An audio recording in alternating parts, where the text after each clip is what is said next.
descente, effectivement. Au fur et à mesure qu'on s'enfonce dans le bunker, on sent que la lumière du jour nous quitte petit à petit. Et c'est dans ces moments-là qu'on a une pensée pour les soldats. Ils étaient vraiment courageux. Si la mémoire est bonne, c'est un ouvrage qui est assez petit, hein.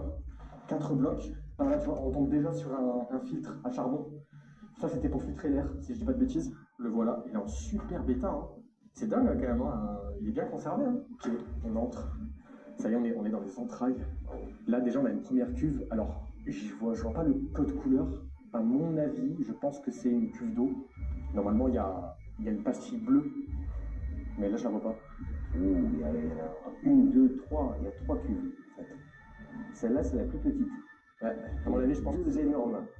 Il me semble que dans ce ouvrage, ils avaient 2000 litres de réserve, ou si c'était un peu plus. Voilà, donc là, on entre dans une première salle. Et ici, ça, j'en suis sûr, c'est les filtres à charbon, justement pour filtrer l'air. Voilà, ils sont encore en super bêta, hein. Comme une inscription, je ne sais pas si on verra bien à la caméra. Masse numéro 3 peut-être. Ouais, je crois que c'est ça, 3. Ouais, numéro 2, numéro 1, oh, c'est logique en fait. Donc ça, c'était vraiment des pièces qui servaient pour filtrer en fait, hein, tout simplement pour filtrer l'air. Je crois que je ne l'ai pas précisé, hein, mais la ligne Maginot, à l'époque, il faut savoir que c'était très avancé technologiquement, hein. Les Français étaient en avance, hein, clairement. On va le voir, de toute façon, les soldats avaient beaucoup de confort, hein. Allez, on va avancer, les amis. Ça, c'est dingue, hein, quand on imagine tous les soldats qui déambulaient dans ces tunnels, dans ces galeries. Oh, elle est en super bêta, cette porte, encore, hein. Waouh! Oui, oui, hein. T'as vu, elle est super bien conservée, hein. Ce que je regardais, même le contrefort. Ouais, si ça pétait dans une pièce, ça gardait étanche les autres. Ah bah carrément, bien sûr, hein. De toute façon, ces bunkers, ils étaient conçus pour résister à des bombardements, à des gros calibres, hein, des gros obus. Étant donné que les structures que l'on voit, on s'en aperçoit pas vraiment, hein, mais en réalité, c'est des structures qui sont faites en acier et en béton armé, hein. Donc c'est hyper costaud, hein. De toute façon, c'est le but, hein, d'un ouvrage souterrain. Alors, on a encore les vestiges des câbles électriques, hein, tout en haut. D'ailleurs, ça m'étonne que ça n'ait pas été complètement pillé. Là, je vous l'ai dit, hein, ce bunker est plutôt bien conservé. Ce qui est plutôt rare, hein, franchement. Je me demande si dans ces galeries, ils ne stockaient pas des obus également, des obus, des munitions. Ça a tout l'air, hein, avec les structures que l'on voit sur la droite. Très bonne question. Oui, en plus c'est arrondi comme ça, mais je pense pas quand même. Je pense pas que ce soit sous ta munition ici. Je sais pas. Pour être honnête, je sais pas. On dirait plutôt des structures de lit, même si ça ne correspond pas à une chambre, on dirait plutôt des lits. En tout cas, ça, je suis quasi sûr que, vu le code couleur, c'était du diesel à l'intérieur, tu sais, des tuyaux là. Oui. C'était le carburant qui passait en cas de panne de courant.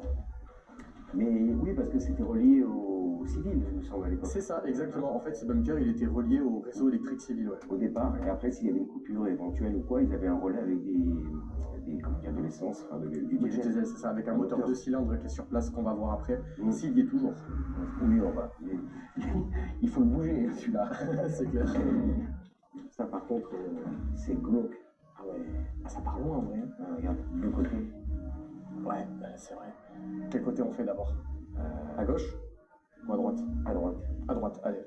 Et là, comme on peut le voir, ce tuyau-là, il y a un code couleur jaune, et le code couleur jaune, si je dis pas de bêtises, c'est tout simplement l'air qui a été filtré, parce qu'il y avait un système de filtration dans chaque ouvrage de la ligne Maginot, et en fait, chaque bunker avait un code couleur, hein. Le code bleu, c'était l'eau, le code rouge, c'était le diesel, et le code jaune, c'était l'air qui est filtré. Et là, on a un coffre-fort.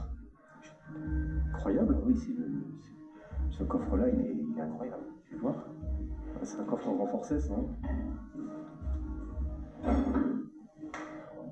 Bon, vous attendez pas à trouver quelque chose, hein. Faut pas rêver. Faut pas rêver. À mon avis, il y avait des munitions. Écoute, sur la porte, il y a un T. Et il me semble, si je dis pas de bêtises, hein, n'hésitez pas les amis à me corriger en commentaire si je me trompe, mais il me semble que c'était les magasins à munitions. Ou alors le téléphone.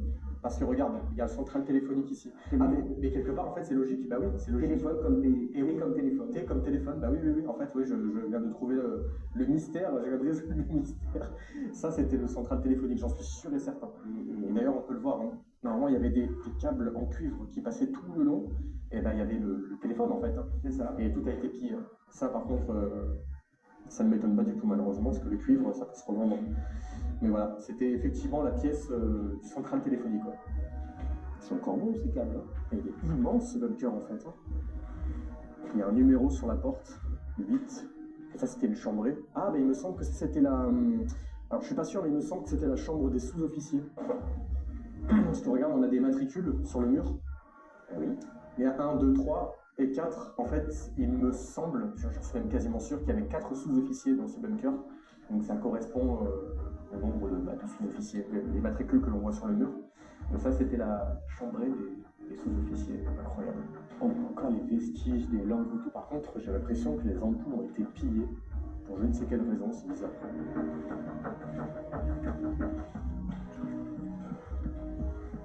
Faut pas se perdre, hein. Non. Qu'est-ce qu'on fait? On va à droite ou à gauche? On va encore à droite? On va encore à droite. Allez, encore à droite. Allez, on va monter. N'empêche, ils avaient du courage, les soldats, de se taper toutes ces marches à chaque fois. Bon, il y avait quand même un ascenseur, ou du moins un monte-charge. Par contre, je ne sais pas dans quel état il est aujourd'hui. Ça va, Aura? Ça va. Je suis. Je me pose la question vu que tu as 56 ans. Donc... Ça y est. Je suis à l'aube de la mort. Voilà, vous voyez ces petits sas là? Ces 2 portes? C'est ce qui marquait la délimitation en fait entre la zone de combat et la zone de vie. Voilà, parce qu'ici on est entré dans un bloc de combat. Je trouve que t'es un petit peu essoufflé pour ton âge. C'est vrai. Ouais, j'ai pas de cardio, tu vois, j'ai un bon cardio, ça va. C'est vrai. Voilà, c'est ça, c'est moi qui. T'as les prix qui croyaient Le karma. Voilà, donc ici on a une chambrée. Bon, ici c'était les soldats, pas de doute. Voilà, il y avait les lits. Et il y en avait même jusqu'ici, je pense. Après, ce qui est étrange, c'est qu'on dirait plutôt un magasin de munitions. Je pense que c'est plutôt ça, parce que ce ne serait pas logique qu'il y ait une chambrée dans un... J'ai bien l'impression, je ne vais pas t'interrompre, mais il me semble que c'est déjà le côté arrondi pour éviter les éclats. Ouais. Et puis le stockage des éclats. Oui, je pense aussi que c'est un magasin de munitions, maintenant que j'y pense, parce qu'on est dans la zone de combat, comme je viens de le dire, donc c'est pas logique qu'il y ait une chambrée de troupes dans une zone de combat. Allez, on a une première échelle. Waouh! Ah ouais, putain, je sais pas combien de mètres il y a, mais il y a beaucoup. Bon, écoute, je vais aller voir. Bon, les amis, je vais aller voir ce qui se cache là-haut. C'était un poste de fusil mitrailleur, si je ne dis pas de bêtises. Ça fait penser d'ailleurs à un ouvrage qu'on avait fait il y a quelques années, l'ouvrage de Restefond, qui est d'ailleurs l'ouvrage Maginot le plus haut de France. Si vous n'avez toujours pas vu cette vidéo, évidemment, je vous invite formellement à aller la voir. Allez, c'est parti. Faut pas avoir peur du vide, je te le dis.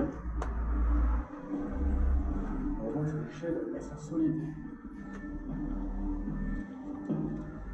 Là, on monte au moins 20 mètres. Facile. Ok, ça tient. Hop là. Ça va, on va? Putain, c'est haut, hein? Mon Dieu! C'est impressionnant. Ok, donc là, on a une cloche JM, si je dis pas de bêtises. JM, ça veut dire jumelage de mitrailleuse. Donc on voit tout le système ici. En fait, le mécanisme est monté jusqu'à la cloche en haut. Impressionnant, vraiment impressionnant. Par contre, il faut vraiment pas avoir peur du vide, parce que l'échelle là, c'est au moins 20 mètres. Il est maintenant temps de redescendre. On va faire attention.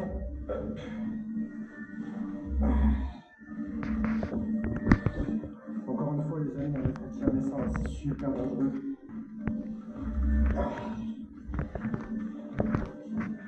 Alors ça, putain, tu me dis que ça a presque 100